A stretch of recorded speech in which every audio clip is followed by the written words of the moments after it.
মৃত্যু এমন এক বাস্তবতা যার থেকে কেউ পলায়ন করতে পারবে না। প্রত্যেকটি প্রাণীকেই মৃত্যুর স্বাদ আস্বাদন করতে হবে। আল্লাহ তাআলা পবিত্র কালামে মাজিদে ইরশাদ করেন, কুল্লু নাফসিন যায়িকাতুল মাউত, প্রতিটি প্রাণী ওই মৃত্যুর স্বাদ আস্বাদন করবে। কুল ইন্নাল মাউতাল্লাযী তাফিররুনা মিনহু ফাইন্নাহু মুলাকীকুম, হে নবী আপনি বলে দিন, মৃত্যু যার থেকে তোমরা পলায়ন করছো সে অবশ্যই তোমাদের সাথে সাক্ষাৎ করবে।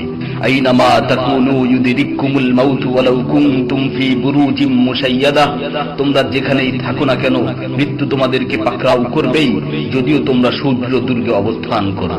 লিকুল্লি উম্মাতিন আজাল, ইযা জাআ আজালুহুম ফালা ইস্তাখিরুনা সাআতান ওয়ালা ইস্তাকদিমুন, প্রত্যেকটি জাতিরই মৃত্যুর জন্য একটি নির্ধারিত সময় রয়েছে। যখন সেই নির্ধারিত সময় চলে আসে তখন